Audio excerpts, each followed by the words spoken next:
Teknologi Sarjana binti Safian di mana pengarah ini PTSN. Yang dihormati Puan Aina Fatihah binti Zuhaidi, Ketua Jabatan JPKM. Mereka yang kita raikan hari ini Encik Muhammad Izzuan bin Norman.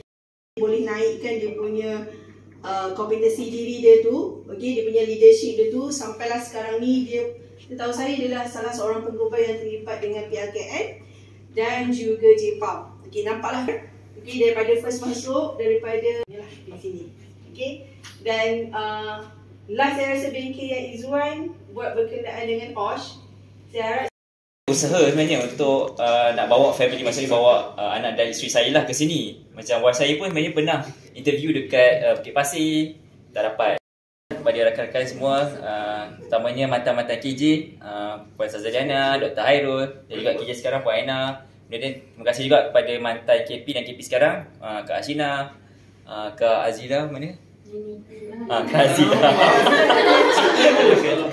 Okey, dan juga KP sekarang lah, Kak Dewi dan juga Kak Dina. Okey, terima kasihlah. Dan juga rakan-rakan seperjuangan yang membentuk karakter dan peribadi saya pada start masuk sampai sekarang. Memang saya nampak lah banyak sangat yang saya belajar dari jurau awal. Ya, memang. Kita bagi Haji tu cakap. Sebut dah dia. maybe dia ke? Tak nak awak ambil gambar je. Kak Jan ambil video. Video. Kak Jan ambil video, awak ambil gambar je. Okay, first of all, terima kasih atas macam banyak tunjuk ajar yang saya dapat daripada awal saya masuk, daripada bermula saya masuk. Penambahbaikan demi penambahbaikan. Macam Mbak kata Kak Aina, sama lah, bukan dengan Kak Aina je, mungkin pernah juga peluang. Kita tak lantik kameraman, KKS kali tak ada kameraman.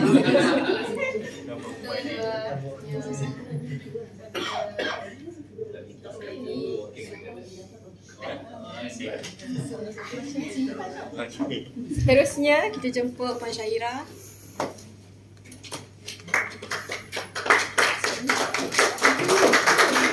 Siap buka ni kawan saya, siap buka semua baca semua.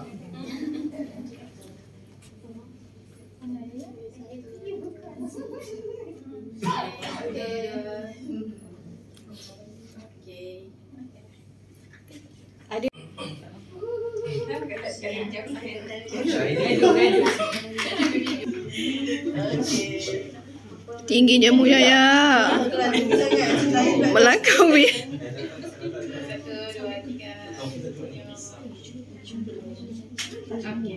Ambil video, kau on je.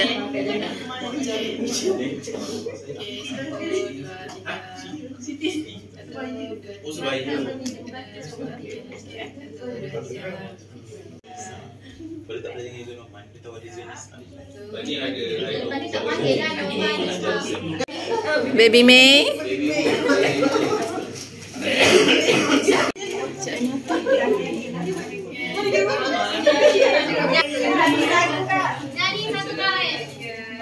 Happy.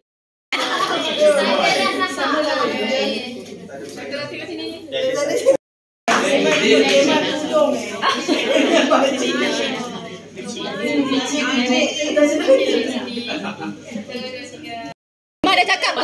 Sana.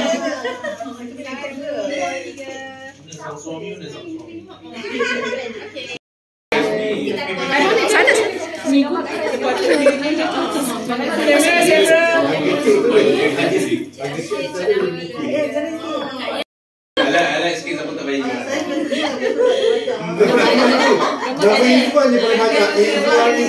Penganjur KKS Jabatan menyusut 10 jari, memohon maaf dan ampun ada terkasar bahasa, tersasar bicara,